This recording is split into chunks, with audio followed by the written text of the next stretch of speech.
31 mars, 2 Samuel chapitre 10, chapitre 11, chapitre 12. Après cela, le roi des fils d'Ammon mourut et Hanun, son fils, régna à sa place. David dit, « Je montrerai de la bienveillance à Hanun, fils de Nachash, comme son père en a montré à mon égard. » Et David envoya ses serviteurs pour le consoler au sujet de son père. Lorsque les serviteurs de David furent dans le pays des fils d'Ammon, les chefs des fils d'Ammon dirent, « Penses-tu que ce soit pour honorer ton père que David t'envoie des consolateurs? N'est-ce pas pour reconnaître et explorer la ville et pour la détruire qu'il envoie ses serviteurs auprès de toi? » Alors Hanun saisit les serviteurs de David, leur fit raser la moitié de la barbe et fit couper leurs habits par le milieu jusqu'au haut des cuisses. Puis il les congédia. David, qui fut informé, envoya des gens à leur rencontre, car ces hommes étaient dans une grande confusion. Et le roi leur fit dire, « Restez à Jéricho jusqu'à ce que votre barbe ait repoussé et revenez ensuite. » Les fils d'Ammon, voyant qu'ils s'étaient rendus odieux à David, firent enrôler à leur solde 20 000 hommes de pied chez les Syriens de Beth-Rehob et chez les Syriens de Soba, 1000 hommes chez le roi de Maaka et 12 000 hommes chez les gens de Tob. À cette nouvelle, David envoya contre eux Joab et toute l'armée, les hommes vaillants. Les fils d'Ammon sortirent et se rangèrent en bataille à l'entrée de la porte, les Syriens de Soba et de Rehob et les hommes de Tob et de Maaka étaient à part dans la campagne. Joab vit qu'il avait à combattre par devant et par derrière. Il choisit alors sur toute l'élite d'Israël un corps qu'il opposa aux Syriens. Et il plaça sous le commandement de son frère Abishai le reste du peuple pour faire face aux fils d'Ammon. Il dit, « Si les Syriens sont plus forts que moi, tu viendras à mon secours. Et si les fils d'Ammon sont plus forts que toi, j'irai te secourir. Sois ferme et montrons du courage pour notre peuple et pour les villes de notre Dieu, et que l'Éternel fasse ce qui lui semblera bon. » Joab, avec son peuple, s'avança pour attaquer les Syriens, et ils s'enfuirent devant lui. Et quand les fils d'Ammon virent que les Syriens avaient pris la fuite, ils s'enfuirent aussi devant Abishai et rentrèrent dans la ville. Joab s'éloigna des fils d'Ammon et revint à Jérusalem. Les Syriens, voyant qu'ils avaient été battus par Israël, réunirent leurs forces. Hadadézer envoya chercher les Syriens qui étaient de l'autre côté du fleuve, et ils arrivèrent à Élam, ayant à leur tête Shobak, chef de l'armée d'Hadadézer. On l'annonça à David, qui assembla tout Israël, passa le Jourdain et vint à Élam. Les Syriens se préparèrent à la rencontre de David, et ils lui livrèrent la bataille. Mais les Syriens s'enfuirent devant Israël, et David leur tua les troupes de 700 chars et 40 000 cavaliers. Il frappa aussi le chef de leur armée, Shobak, qui mourut sur place. Tous les rois soumis à Hadadézer, se voyant battus par Israël, firent la paix avec Israël et lui furent assujettis. Et les Syriens n'osèrent plus secourir les fils d'Ammon. Chapitre 11.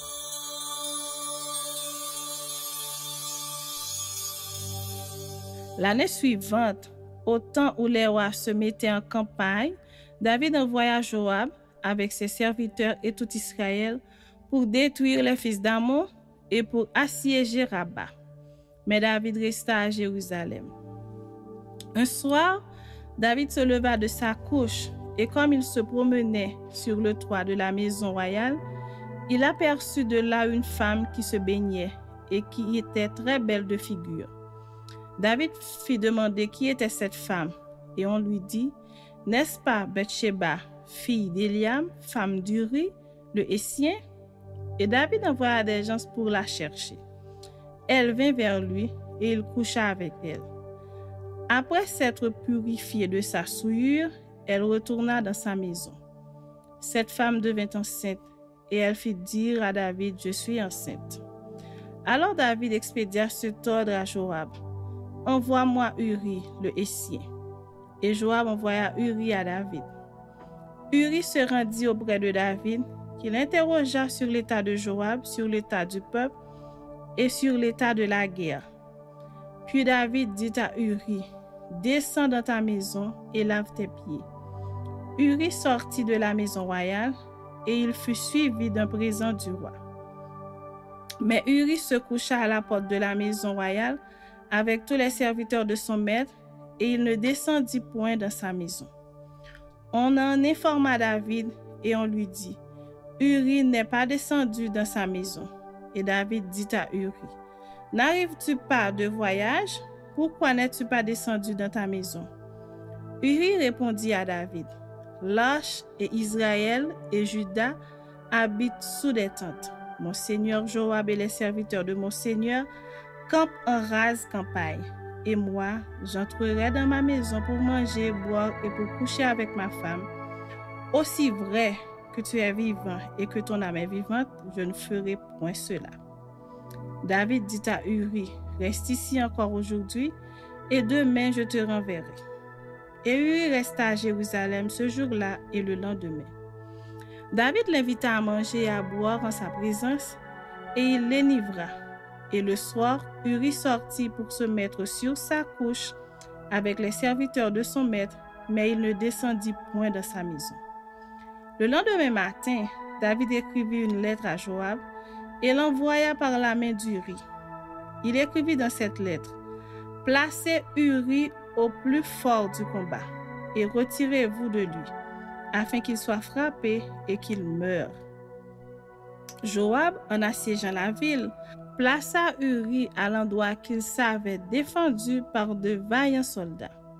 Les hommes de la ville firent une sortie et se battirent contre Joab. Plusieurs tombèrent parmi le peuple, parmi les serviteurs de David, et Uri, le Hétien, fut aussi tué. Joab envoya un messager pour faire rapport à David de tout ce qui s'était passé dans le combat.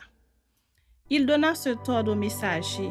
« Quand tu auras achevé de raconter au roi tous les détails du combat, peut-être se mettra-t-il en fureur et te dira-t-il, « Pourquoi vous êtes-vous approchés de la ville pour combattre? Ne savez-vous pas qu'on lance des traits du haut de la muraille? Qui a tué Abimélec, fils de Jérubéchet? N'est-ce pas une femme qui lança sur lui du haut de la muraille un morceau de meule de moulin? Et n'en est-il pas mort à Tébet? Pourquoi vous êtes-vous approchés de la muraille? » Alors tu diras, « Ton serviteur Uri, le Hétien, est mort aussi. » Le messager partit, et à son arrivée, il fit rapport à David de tout ce que Joab lui avait ordonné. Le messager dit à David, « Ces gens ont eu sur nous l'avantage. Ils avaient fait une sortie contre nous dans les champs, et nous les avons repoussés jusqu'à l'entrée de la porte. Les archers ont tiré du haut de la muraille sur tes serviteurs, et plusieurs des serviteurs du roi ont été tués, et ton serviteur Uri, le Hétien, est mort aussi. » David dit au messager, « Voici ce que tu diras à Joab. Ne sois point peiné de cette affaire, car l'épée dévore tantôt l'un, tantôt l'autre. Attaque vigoureusement la ville et renverse-la. Et toi, encourage-le. » La femme d'Uri apprit que son mari était mort et elle pleura son mari.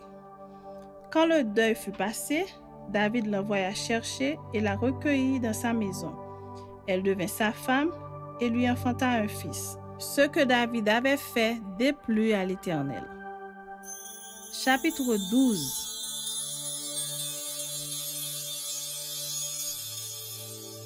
L'Éternel envoya Nathan vers David, et Nathan vint à lui et lui dit, « Il y avait dans une ville 2 hommes, l'un riche et l'autre pauvre. Le riche avait des brebis et des bœufs en très grand nombre. Le pauvre n'avait rien du tout qu'une petite brebis qu'il avait achetée. Il la nourrissait et elle grandissait chez lui avec ses enfants. Elle mangeait de son pain, buvait dans sa coupe, dormait sur son sein et il la regardait comme sa fille. Un voyageur arriva chez l'homme riche et le riche n'a pas voulu toucher à ses brebis ou à ses bœufs pour préparer un repas aux voyageurs qui étaient venus chez lui. Il a pris la brebis du pauvre et l'a apprêtée pour l'homme qui était venu chez lui. La colère de David s'enflamma violemment contre cet homme et il dit à Nathan, « L'Éternel est vivant, l'homme qui a fait cela mérite la mort. » Et il rendra 4 brebis pour avoir commis cette action et pour avoir été sans pitié. Et Nathan dit à David, « Tu es cet homme-là. Ainsi parle l'Éternel, le Dieu d'Israël. Je t'ai oint pour roi sur Israël et je t'ai délivré de la main de Saül. Je t'ai mis en possession de la maison de ton maître, j'ai placé dans ton sein les femmes de ton maître et je t'ai donné la maison d'Israël et de Juda. Et si cela eût été peu, j'y aurais encore ajouté. Pourquoi donc as-tu méprisé la parole de l'Éternel en faisant ce qui est mal à ses yeux? Tu as frappé de l'épée Uri, le Hétien, tu as pris sa femme pour en faire ta femme, et lui, tu l'as tué par l'épée des fils d'Ammon. Maintenant, l'épée ne s'éloignera jamais de ta maison, parce que tu m'as méprisé, et parce que tu as pris la femme d'Uri, les Hétiens, pour en faire ta femme. Ainsi parle l'Éternel, voici, je vais faire sortir de ta maison le malheur contre toi, et je vais prendre sous tes yeux tes propres femmes pour les donner à un autre, qui couchera avec elles à la vue de ce soleil. Car tu as agi en secret, et moi, je ferai cela en présence de tout Israël et à la face du soleil. David dit à Nathan, j'ai péché contre l'Éternel, et Nathan dit à David, l'Éternel pardonne ton péché, tu ne mourras point. Mais, parce que tu as fait blasphémer les ennemis de l'Éternel, en commettant cette action, le fils qui t'est né mourra. Et Nathan s'en alla dans sa maison. L'Éternel frappa l'enfant que la femme d'Uri avait enfanté à David, et il fut dangereusement malade. David pria Dieu pour l'enfant et jeûna, et quand il rentra, il passa la nuit couché par terre. Les anciens de sa maison insistèrent auprès de lui pour le faire lever de terre, mais il ne voulut point, et il ne mangea rien avec eux. Le 7e jour, l'enfant mourut. Les serviteurs de David craignaient de lui annoncer que l'enfant était mort, car ils disaient, « Voici, lorsque l'enfant vivait encore, nous lui avons parlé, et il ne nous a pas écoutés. Comment oserons-nous lui dire, l'enfant est mort?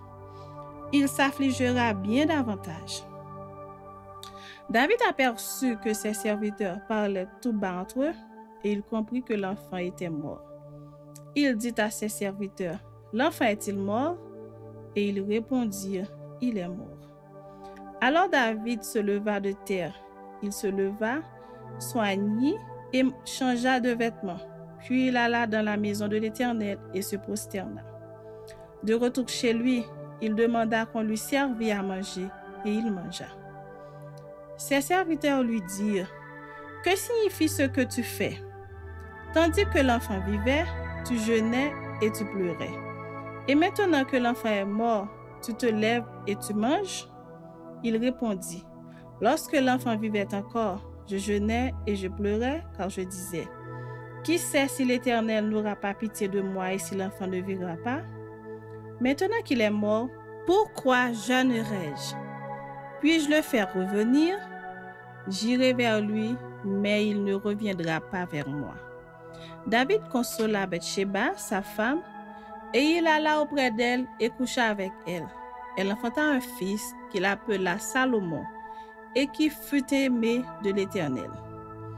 Il le remit entre les mains de Nathan le prophète, et Nathan lui donna le nom de Jédija à cause de l'Éternel.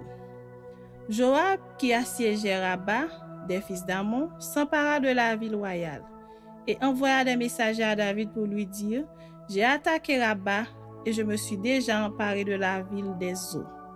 Rassemble maintenant le reste du peuple, campe contre la ville, et prends-la de peur que je ne la prenne moi-même, et que la gloire ne m'en soit attribuée. » David rassembla tout le peuple et marcha sur Rabba. Il l'attaqua et s'en rendit maître. Il enleva la couronne de dessus la tête de son roi. Elle pesait un talent d'or et était garnie de pierres précieuses.